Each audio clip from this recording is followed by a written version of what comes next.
Welcome to ESN Clear's FY2021 Annual General Meeting. In the interest of shareholders' well-being due to COVID-19, there is no physical meeting today. Rather, it is a virtual online meeting with the use of Zoom technology platform, a platform which has now become familiar to all of us. My name is Johnny Feng, ESN Clear's Company Secretary, and I'll be the facilitator for this virtual AGM. As you have received, the notice of the meeting has included Zoom access details. There are no proxies necessary as there are no voting required for the business of the meeting. It's now just after 11 a.m. and we have a quorum. The meeting has opened.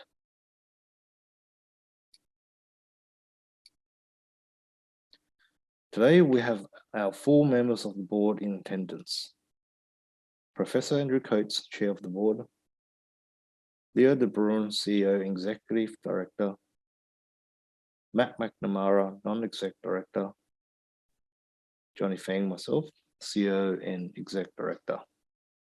And we also have our guests on our panel, Amy Whittingham as representative of RSM, ESN Clear's auditors, and also Andrew Smith from Canterbury Hill Advisory.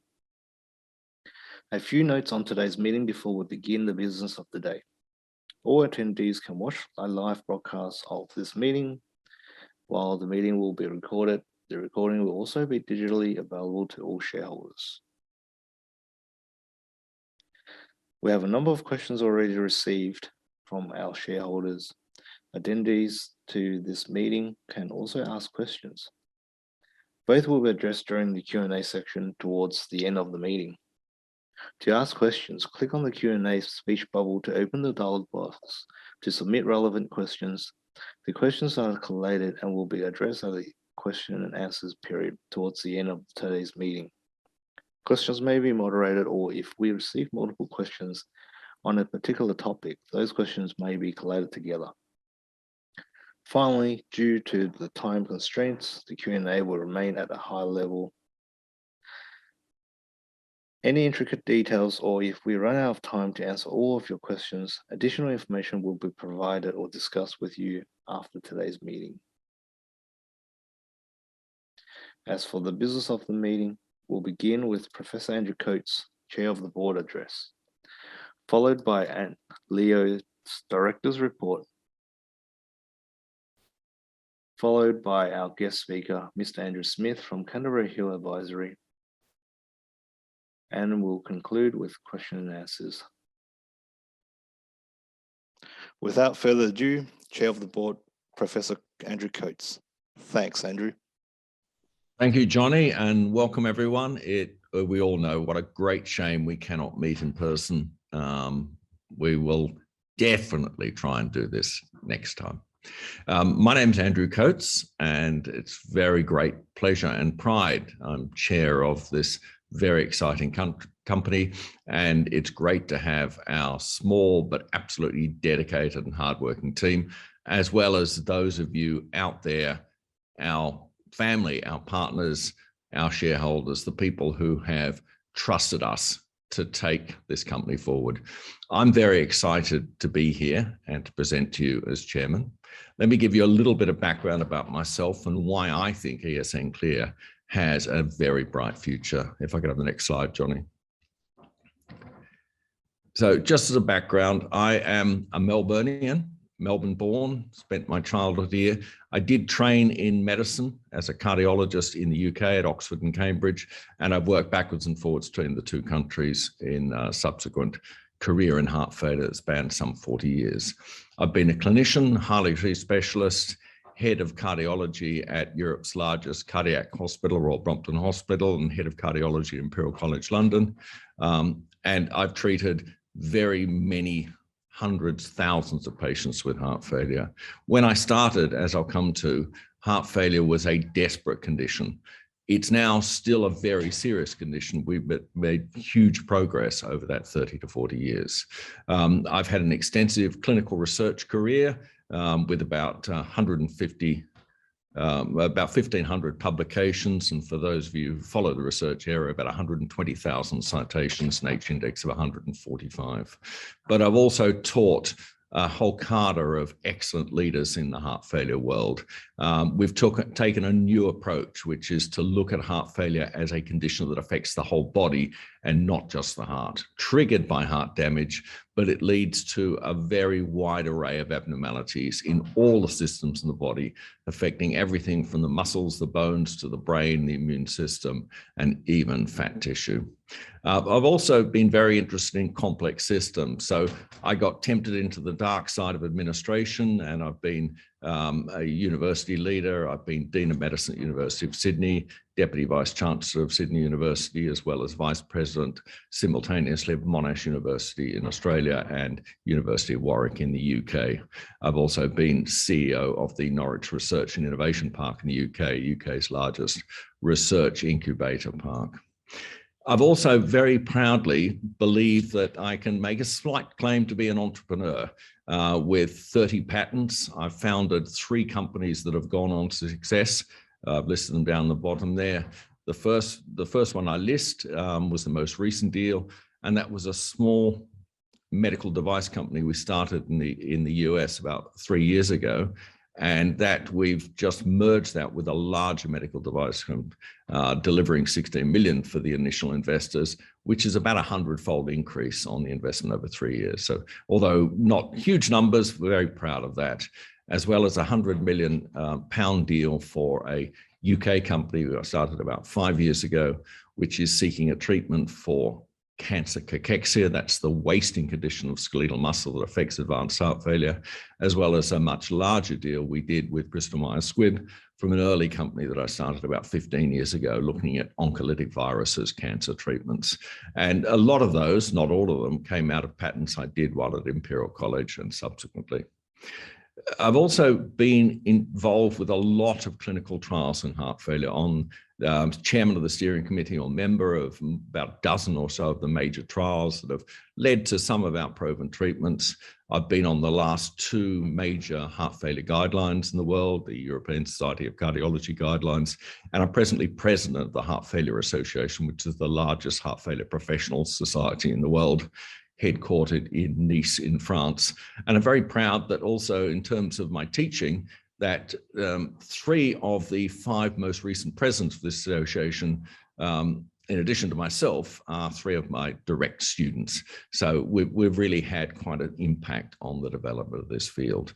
But I've also taken that time to be, I believe, a trusted advisor to big pharma as well as device companies in this world. We need industrial collaboration to really take medical science further forward. And as you'll hear later, this we're also taking forward in ESN Clear by working with academic partners. And that's been recognized by government with awards of significant research funding to allow this commercial academic collaboration.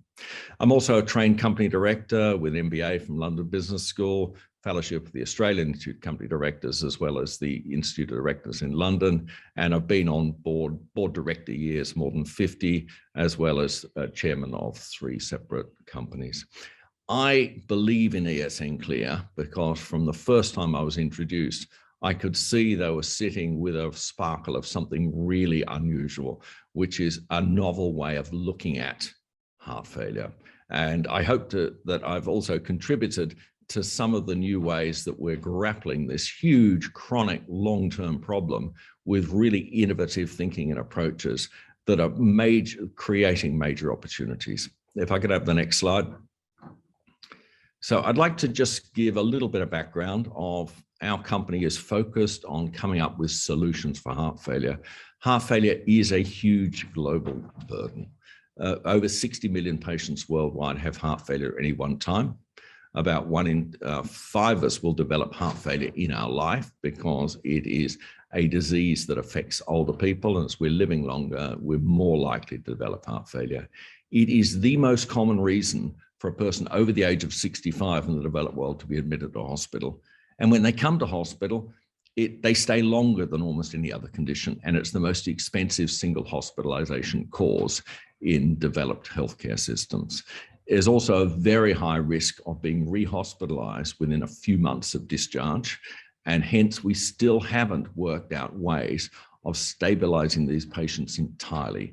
And that's a major unmet need, which is identifying people who are just on the cusp of having an acute deterioration that forces them to come to hospital as an emergency. About a quarter will be rehospitalized within a month of discharge, and that's a huge economic healthcare cost burden for modern healthcare systems. About 50% of patients with heart failure will die within 5 years, which makes its prognosis worse than more than half the forms of cancer in the modern world. Now, that sounds bleak, but as I will come back to, when I started training as a medical student in Cambridge, it was far worse than that. About 87% of people die within 5 years. So we've taken 5-year survival from 13% to 50%. So that's really a fourfold improvement in survival, but still leaves a very substantial burden of disability, mortality, morbidity that we aim to help break down step by step with our innovations. Next slide. So where was the situation when I was a medical student? I don't want to give my exact age. But I was a medical student in Cambridge in the late 1970s, early 1980s. And at that stage, it was a very prevalent condition. The population wasn't quite so old. And it was a condition that we all recognized was a severely symptomatic condition. Patients gasping for breath, swollen up with intractable swelling and edema, severe fatigue, dizziness, a fear of death, horrible, horrible illness. It caused multiple hospital admissions, and a patient would often be in hospital for weeks at a time. Survival was worse than almost all the forms of cancers prevalent at the time. Next slide. But probably the most scary thing was when I was a medical student in Cambridge, we were taught not to tell the majority of patients they had heart failure because there was nothing we could do for it. The only two treatments we had in 1979 was digoxin, an extract of the foxglove that had first been described in 1798 by William Withering, and water tablets, diuretics, to relieve the swelling and some of the shortness of breath. There was nothing that changed the life course, the disease progression, the survival of these patients. And that was despite decades of work over the 60s, 70s, and 80s. But then some very exciting new thinking came along, which turned the old paradigm on its head. We had for decades been trying to address what we thought was the central problem of heart failure, a weak pump incapacity of the heart. And we did it by developing drugs that made the heart beat more strongly. Highly logical, but unfortunately, it never worked. They could feel better for a few days, but then death rates went up. It was like flogging a nearly dead horse. And then some really innovative thinking turned things on its head and said, maybe the problem is not to drive the pump harder, but to make the rest of the body allow the heart to not have to work so hard. So we flipped around and developed drugs that relaxed the arteries so the heart didn't have to work so hard. Next slide. And that entered an era of fantastic success.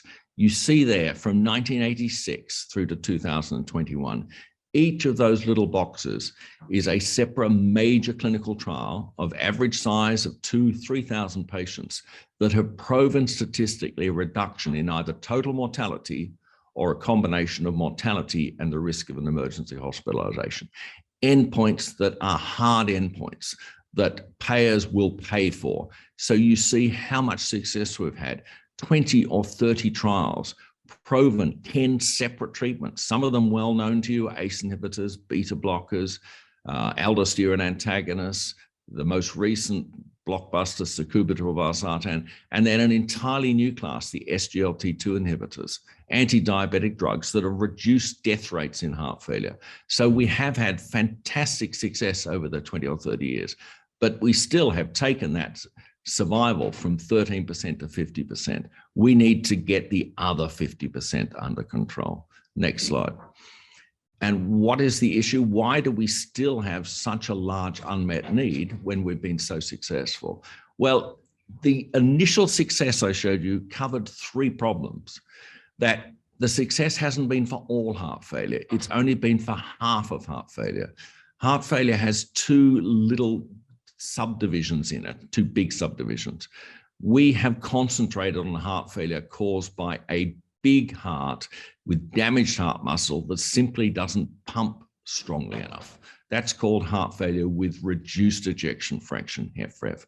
There is another type that's much more common in older people where the heart muscle gets stiff due to maybe chronic high blood pressure, and that heart doesn't pump, not because it can't squeeze, because it can't relax. It's an ossified, stultified, resistant heart. It fails to relax, so it can't pump the blood around for an entirely different reason. We have had no success. There is no approved drug for this half of heart failure. Half of all heart failure, as yet, no approved drug. Just an inkling that we've had the first positive trial in the last few months. The second reason is that heart failure is a clinical condition that we only recognize by seeing a pattern of symptoms, signs, and observations. There is no diagnostic test that can tell me whether a patient with early forms has heart failure or not. So we tend not to even recognize patients until they've presented themselves with a near-death experience with a risk of dying of 25% or more by being admitted to hospital in the middle of the night in emergency. We want to get those patients before they have that life-threatening experience. And that's another huge group of patients in a condition we're now calling pre-heart failure, which is what they have just before they have that catastrophic deterioration. And thirdly, we can't identify these patients because we don't have the diagnostic test. If you like, in the modern parlance, we don't have the rapid antigen test for heart failure. And that's one of the areas that ESN is making really hard efforts to come with great success. Next slide. So where are we focusing? Well, initially, back in the late 1970s, we were concentrating on heart failure. And if you see there, we've got 3 sections in the heart failure spectrum.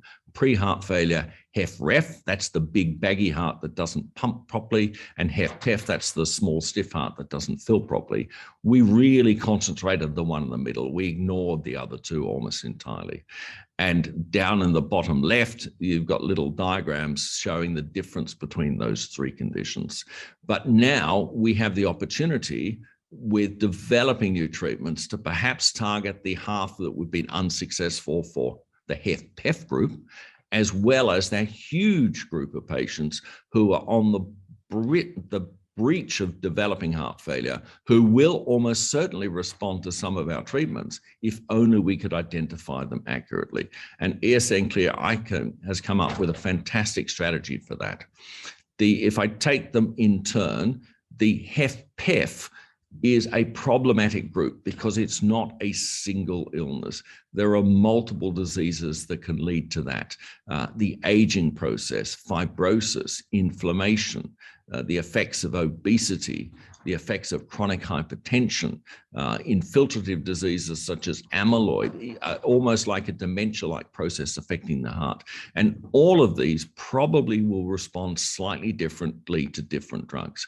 So what we're developing is what are called companion diagnostics, tests that can be applied that can pick out a proportion of these patients who are very highly tuned to respond to a particular drug.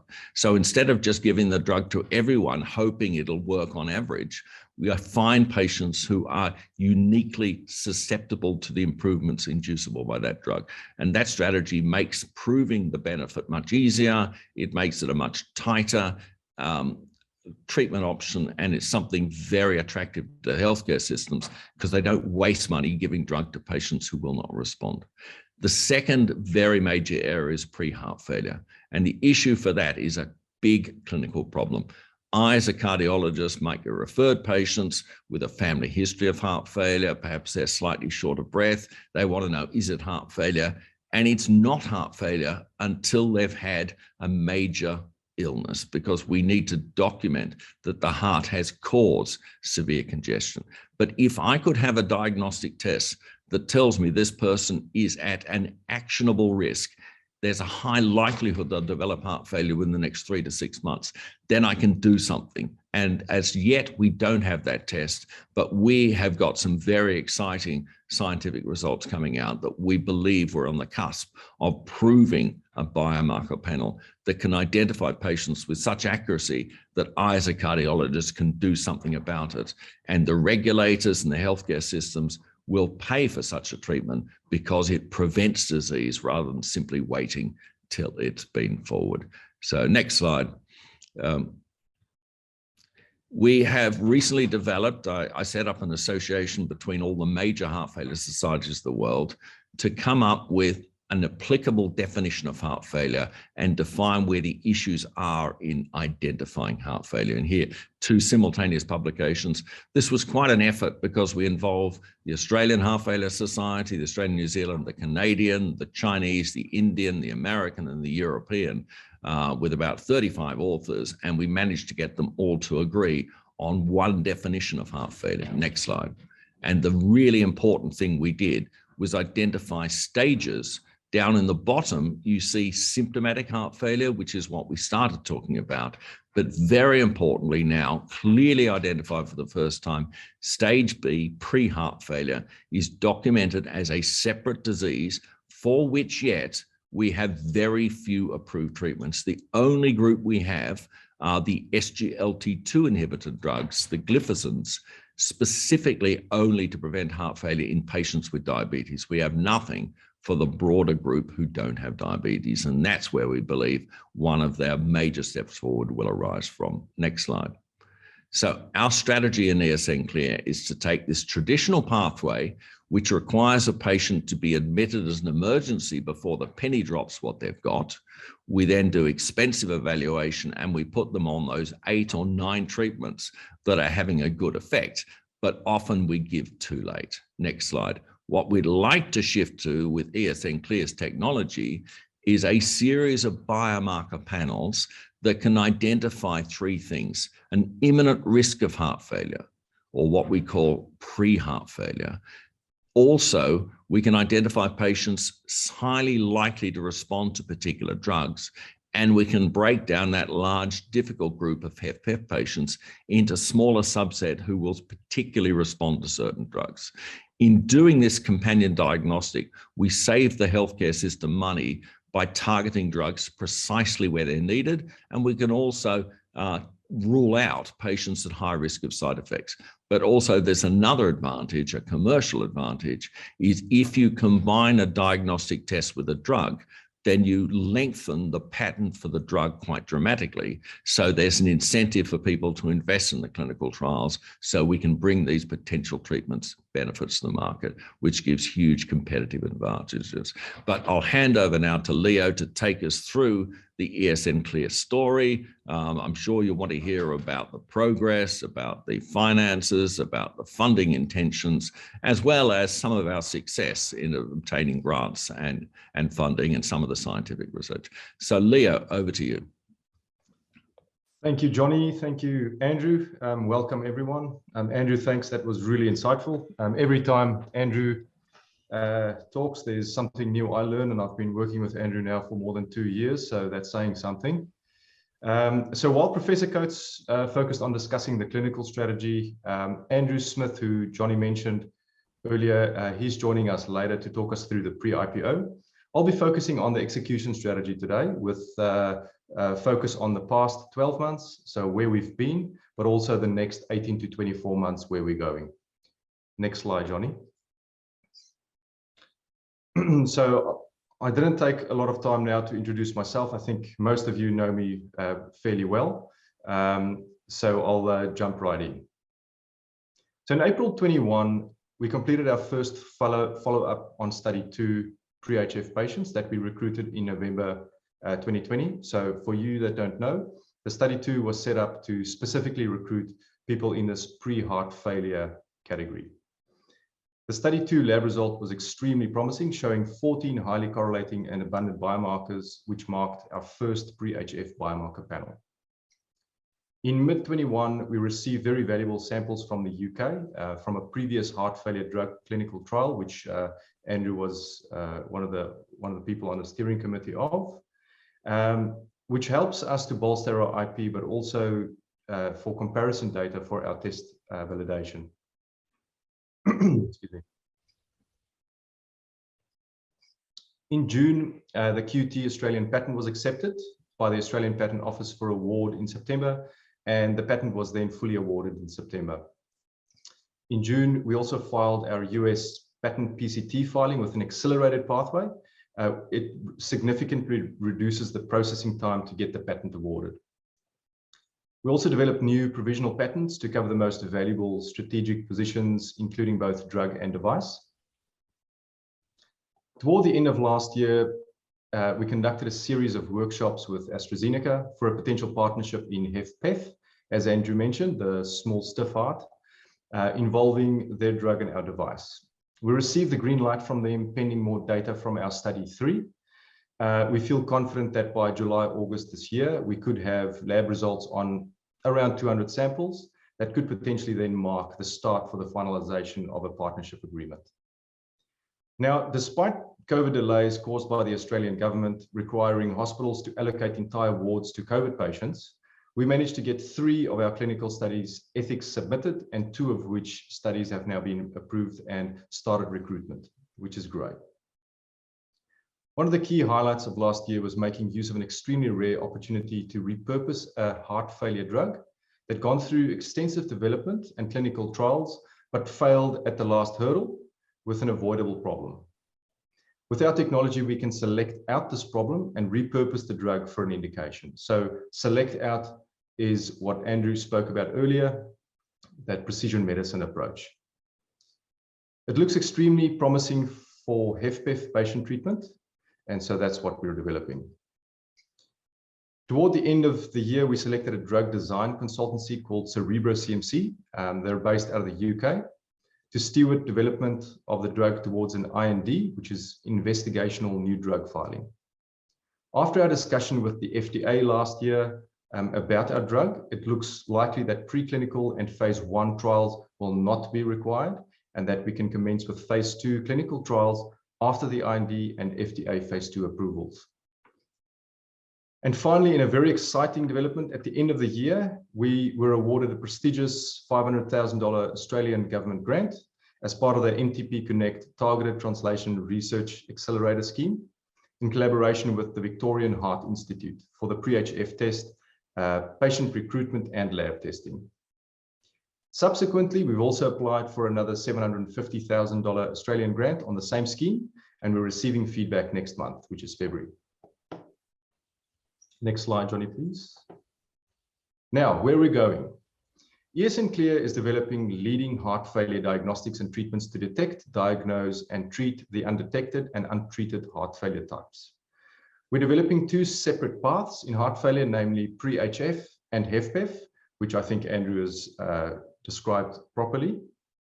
Our focus in pre-HF is to develop a lab-based biomarker test to detect people with pre-HF.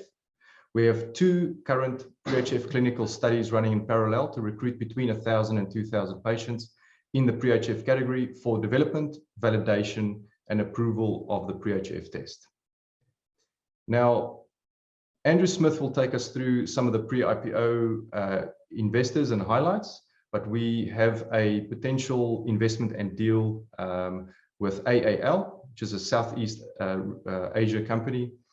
And with this investment, we've also drafted a potential license deal, which involves AAL marketing and distributing the pre-HF test in Southeast Asia. The deal involves ESN holding onto manufacturing, and we would then sell the pre-HF test to AAL for the Southeast Asia region within an 18-month to 24-month period. We'll receive cost plus markup and a generous royalty on sales. We're in discussions with several pharma companies to develop a partnership for the CDX and pre-HF. Now, the other segment, HFpEF. The focus in our HFpEF development is to recruit 1,000 to 2,000 patients through Barwon Health in Geelong and develop the first HFpEF diagnostic device in the world. The repurposing drug strategy fast tracks the drug development process to market, and it cuts through many of the usual drug development risks.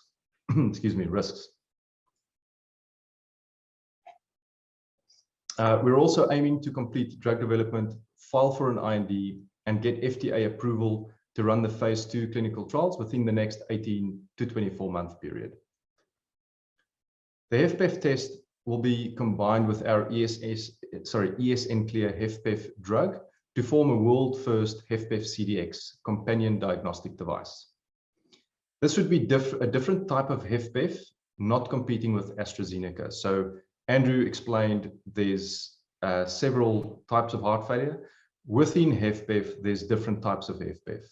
Now, the discussion we've got with AstraZeneca is on a different type of HFpEF. So our drug and device would be parallel to that, not competing. We're also having several other pharma discussions to collaborate with us. And some of the names that we're talking to at the moment, AstraZeneca, Boehringer, even Novartis, but there's quite a few now coming out of the woodwork, keen to discuss with us. And reasons such as many of them trying to bolster their heart failure pipeline in terms of drug or device or footprint in general. Then on to IPO and funding. We're aiming to list on the ASX in a 12 to 18-month period to coincide with the major development milestones. The closer we get to more information in terms of the IPO, we'll share that once known. But we will fund the company appropriately for the development pathways. Thank you, Johnny. Over to you. Thanks, Leo, for the updates. If anyone would like any additional details, please feel free to contact us after today's meeting. Now, originally we have Mr. Andrew Smith joining us earlier today, but he will be on at about 12 o'clock today. So what we'll do now is the Q&A section, and it will come back to Mr. Andrew Smith. We'll now start our Q&A section ahead of the original plan, but it's all good. We have received a number of common questions from several shareholders before today. We've put the questions received into several main topics that will provide the explanations and details. Due to the time constraints, we will keep the details at a relatively high level. However, we are happy to discuss any intricate details with you after the meeting. Firstly, the audit report's going concern. The audit report had included the going concern on page 11, quote, "The financial statements have been prepared on the going concern basis, which contemplates continuity of normal business activities and the realization of assets and discharge of liabilities in the normal course of business." Amy from RSM, could you please explain a little about the going concern section of an audit report, please? Yes, no problem, Johnny. Thank you. So I'll probably start with, so the going concern is a formal financial reporting term. So what it in basic terms, it means that the company continues to operate and trade, which is understood to be in the next 12 months. So as auditors, we provide an opinion that the company will continue as a going concern, and that's 12 months from the date of sign off of the annual report. So from the 31st of October. So a going concern as auditors, a going concern review is performed, and it's performed on all companies as part of our normal audit procedures. So this is done at a snapshot in time. So at the date that we sign, and we make a call at that point in time. So as auditors, we'll perform an assessment, including reviewing forecasts, looking at post-year results, current position, and any other relevant information that's available at the time of sign off. So you'll note that there is a material uncertainty paragraph in the audit report and a note in the accounts as well. So for the purpose of the note is primarily to highlight the going concern indicators, so the loss, net cash outflows from operations. And then it also highlights that directors list out the reasons why the company is a going concern, including future capital raises. So the main reason why there's a material uncertainty around going concern and a paragraph included in the audit report is because of the risk that the points that the directors have highlighted may not occur. And because the company is not generating any revenue at this point in time, they're reliant on future capital raises in the short term. So it's extremely common for companies similar to ESN, and especially in my experience, quite a few of my clients, to have a similar note to that effect in the accounts. So with ESN, I think it's more of a case around timing of the capital raises. And we understand post year end that there's been some money raised, and the pre-IPO round is doing well, and expecting some significant funding to come as a result of that. Therefore, if we're going to make the assessment today, and in particular after funding is finalised, and as well the government grants received that Leo mentioned earlier, then it would be very much, we might reach a different conclusion. Thanks, Amy. As mentioned in the director's report today, we have made significant progress to mitigate financial risks and enabling continuous advancement towards our milestones and projected achievements. So the next topic we'll go into are the ESOP options.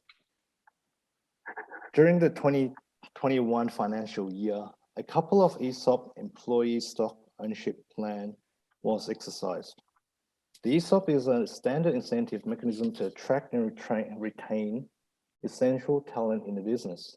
For example, our key management personnel, KMP, as mentioned in the audit report.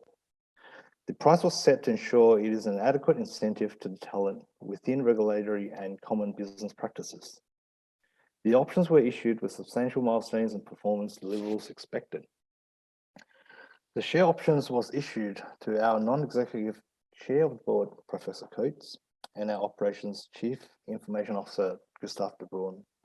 Primarily, as you would have heard from the discussion today, Professor Coates heads our medicine and pharmaceutical development, while Gustav leads our operations detection and therapeutic development, which includes ongoing multiple clinical studies and managing third-party vendors. Both Andrew and Gustav has brought in extensive academic and industry experience to ESN Clear and have been instrumental to ESN Clear's successes so far, our strategic development throughout the course of the several years, and enabling new profound opportunities ahead. The only remaining active options granted is to Mr. McNamara, our non-exec director of the board. Matt brings extensive pharmaceutical and medtech commercialization experience to ESN Clear.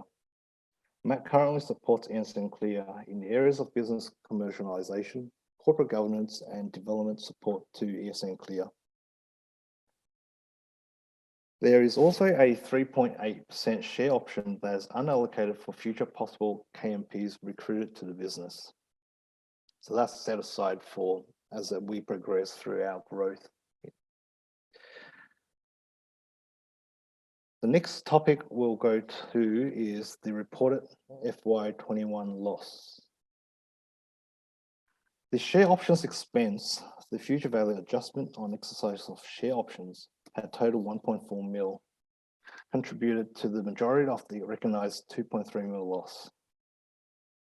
If excluding the share options expensed in FY21, the net loss is 40% lower than previous year at over 800,000 net loss for FY21.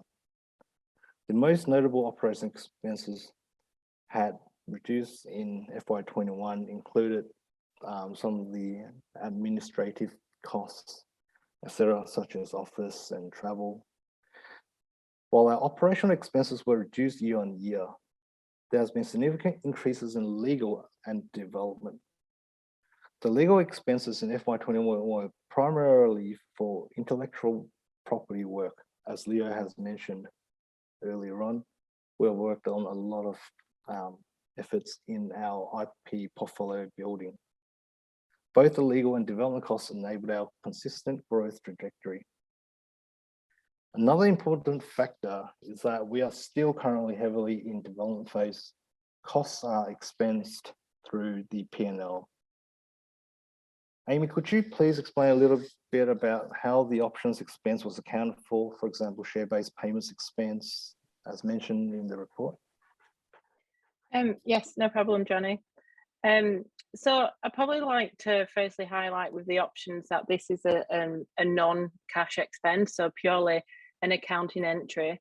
So as previously mentioned, there are a mechanism for ESN to use as part of the startup phase when in pre-revenue generating, and it's used as an alternative for remuneration instead of salaries.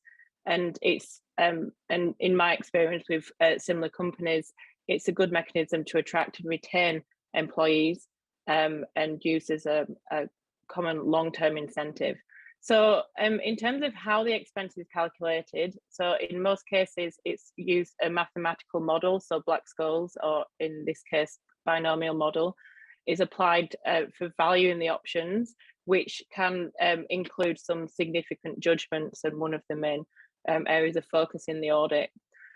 So in the case of the 1 million options issued to Professor Coate and Gustav that Johnny was mentioning, so these were issued and actually vested immediately and exercised all within the same year, because all of the conditions had been met, and therefore they exercised the right to purchase the shares. So you'll see the share movement going through equity.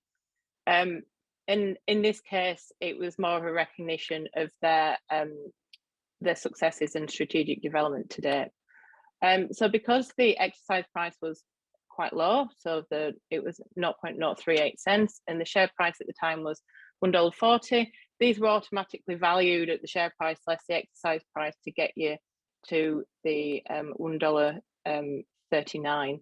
And then the remaining options that are outstanding, as Johnny mentioned, they actually also have performance conditions attached. So depending on the probability of meeting those will depend on how much is recognised in the future.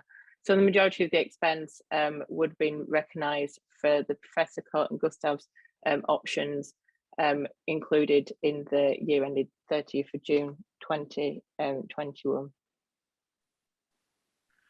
Thanks, Amy.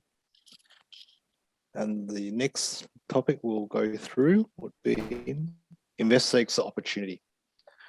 As mentioned in the director's report, we're looking at an IPO listing within the next 12 to 18 months. This is a significant opportunity for our investors to achieve a good return on investment result. And of course, the expected continuous value growth thereafter, with milestones achievements along the commercialization development pathway. So these are the four main topics we'll go through with the Q&A section as the pre-received questions ahead of this meeting today. We've had two questions. Andrew Smith will be joining us shortly. So what I might do is just quickly discuss these two questions that I received, and then in just a few minutes, Andrew Smith can take it from there and take us through some of the funding, pre-IPO, etc., that we've been working on. So first question was the significance of the grants in terms of is it really is the focus there the money? What does it really mean for the company? How everyone sees these grants and how it should be looked at is not so much the dollar number, albeit very helpful in our development, but really what the government does when it gives out these grants is it looks for investment partners, very similar to what a venture capital or any other investor would do. Is they've got a panel full of biotech experts. They look at all the merits of the company, all the detail, they do their due diligence, you present to them, and they select companies. And it's a very, very competitive scope, which Professor Coates can also elaborate on more because he's had a lot more experience with that. But it's very competitive, and for them selecting us to award a grant means they're really investing in us. So they believe in what we're doing, in the clinical merits and execution merits of what we put forward to them. So the significance of the grant for ESN is $500,000 is very good, but we believe the real value there is the government backing us and really supporting what we're doing and believing in our development pipeline. I hope that answers that question. The second question was the best ROI. So I spoke to the particular shareholder about this. The return on investment when we list is not what we believe is the full value of what we're developing. Absolutely not. In fact, Speaking to Andrew Smith, who's again joining us shortly, that's seen as almost the start of the big value chain.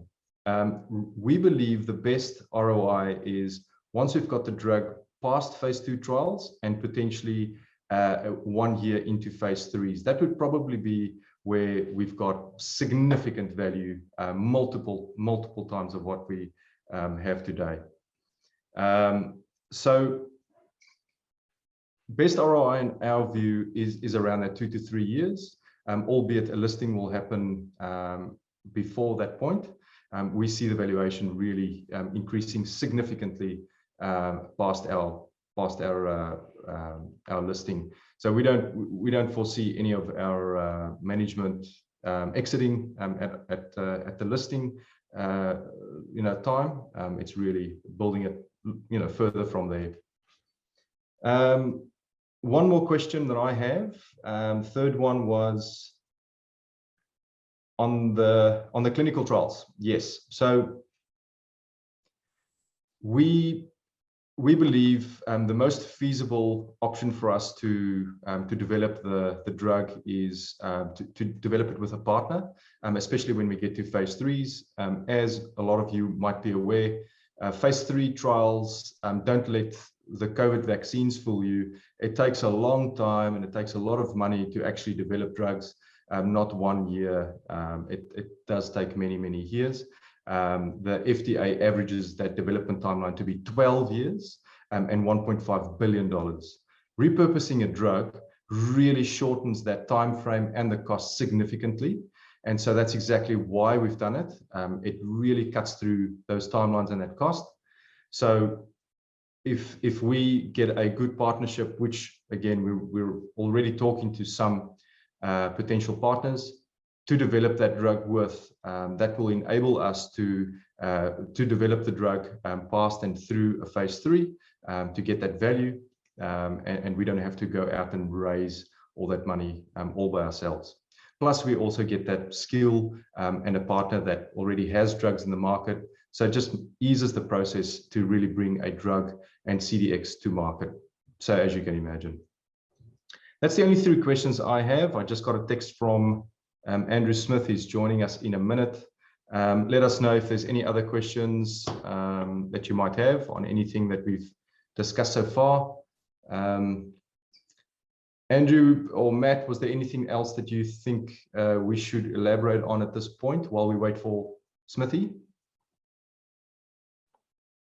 Only one small thing, Leo. Whilst I don't know how the ASX will treat us, you mentioned management won't be exiting any of their positions once the IPO. It's highly regular. It's normal for large shareholders and staff to be escrowed for at least 1 year, typically 2 years. So That's that right. ties in quite nicely to your timeline of 2 to 3 years before we get the peak ROI. Correct. That's 100% right. So early this, yeah, sorry, Andrew.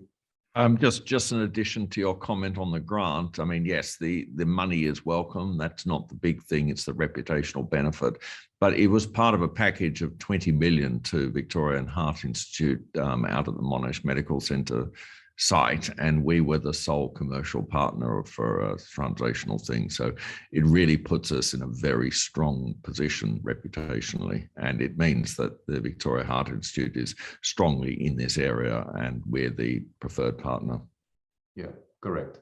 Once that media release was done by the Honourable Greg Hunt, one of the large, I think, top 5 farmers reached out for a partnering opportunity.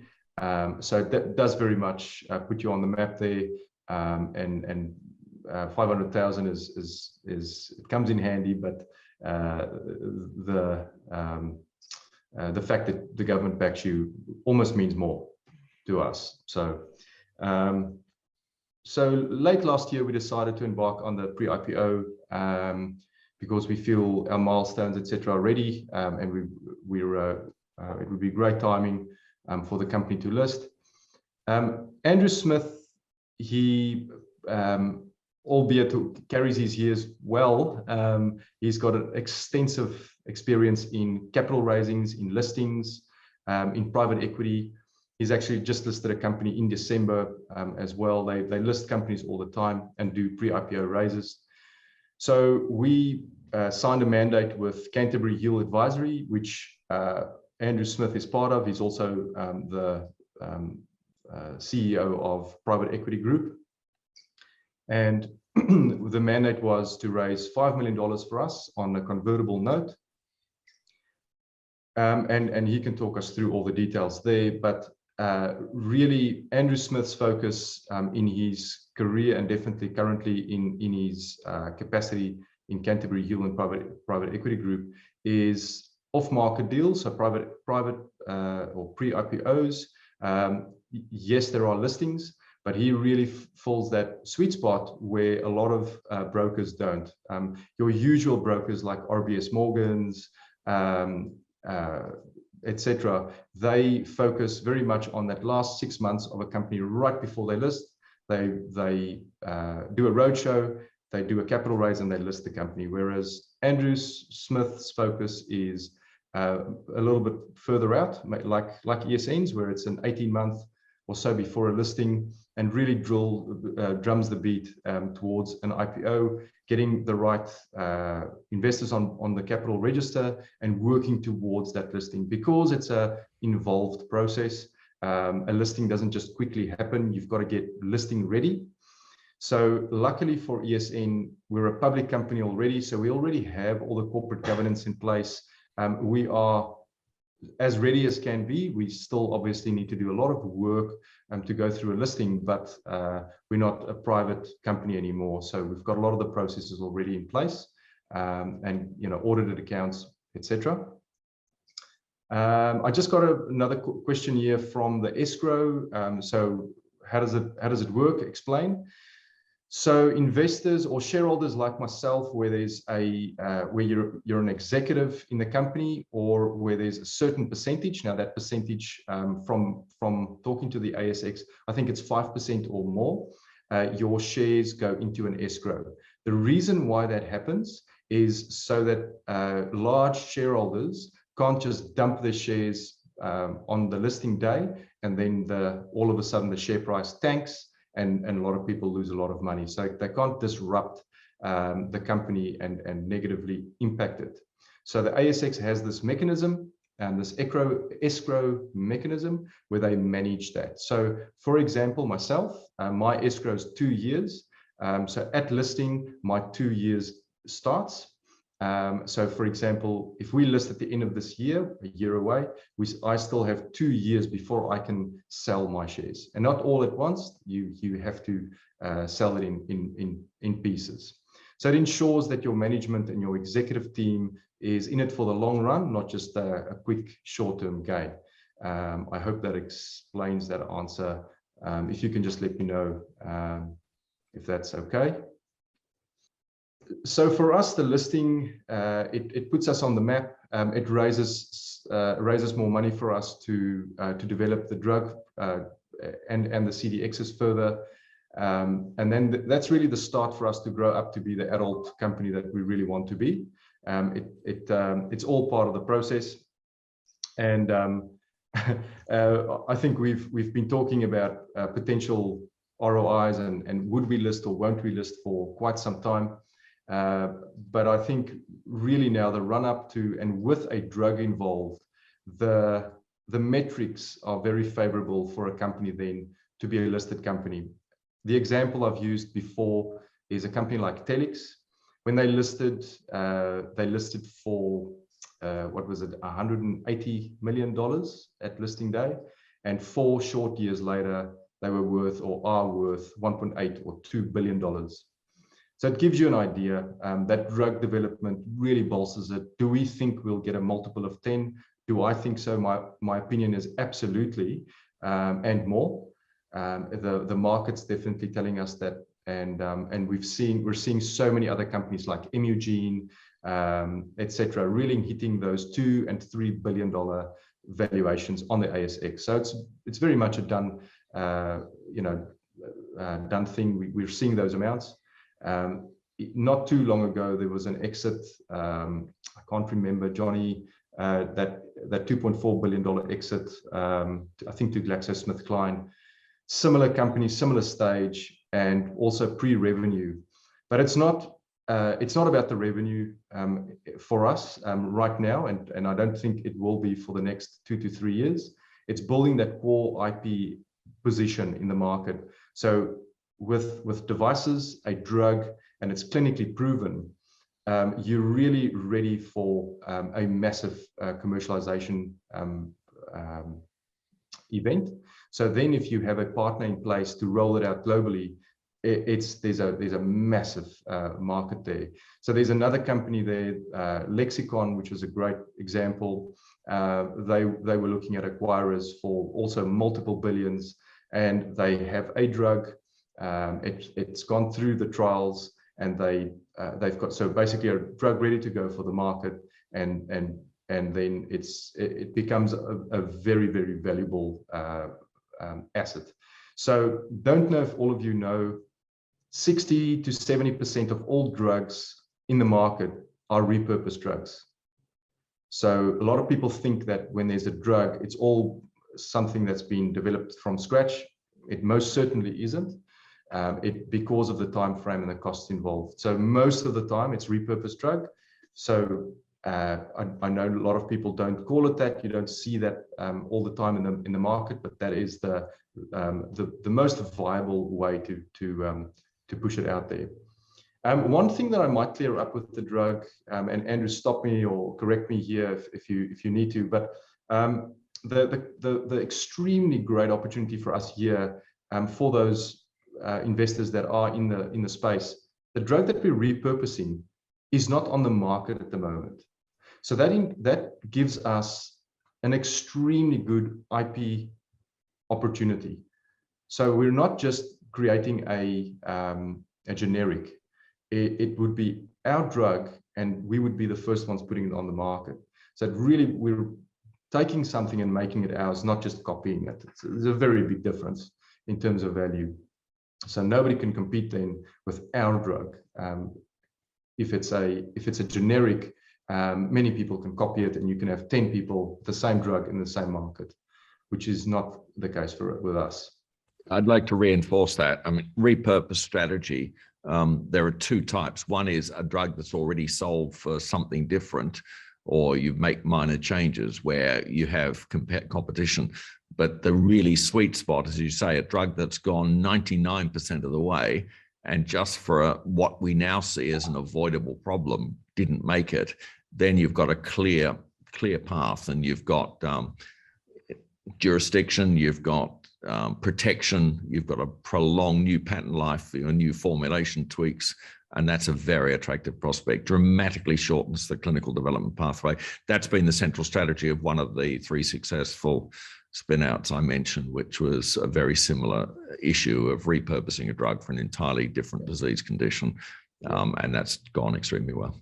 Yeah, so I think one of the really exciting things for us as an executive team is that time frame is not that long in the scheme of things. If we're thinking about a 12-year drug development process, we're looking at potentially being in a position to put that drug already into phase 2 trials in a short 18-month period. And as you can imagine, that really bolsters the valuation of a company once you're into phase 2s. Once you've got that FDA approval to do it, once you've got your IND approved, etc., and then you're really becoming and playing the big, in the big league with a drug. So that's been one of the cornerstone highlights and changes for us in the company, and this came from the fact that we as good an opportunity as it is to partner with a pharma, we didn't want to solely rely on that. So we wanted to bolster our future and really take on our own drug as well, so that we can do both. Okay, so Andrew Smith has joined us. Andrew, can you hear us? I can indeed. Can you hear me? Yes, Andrew, thank you. Andrew, I've given a very quick snapshot of who you are, but it's definitely not as accurate as you would have liked. Maybe if you could just take us through some of what you've done in the past, and then yeah, give us some color. Fantastic. And first of all, my apologies for being late, people. No problem. I'm an investment banker and I specialise in listing companies on the Australian Stock Exchange. So I was a co-founder on 5G Networks that listed at 25 cents. About 4 years ago, we pre-IPO'd, which is a pre-initial public offering at 9 cents. And we reached the dizzy heights of $2.20 on that. Did a hostile takeover of the Web Central group and now merged those two companies, currently trading under the Web Central brand on the stock exchange. Listed Xpon Technologies last December at a 6 times revenue at a $60 million market cap, and have made numerous investments. I'm both an investor and also a consultant who helps companies raise money and also to list. And that's what I was so excited about ESN and its potential for the capital markets. So capital market entrepreneur and an expert.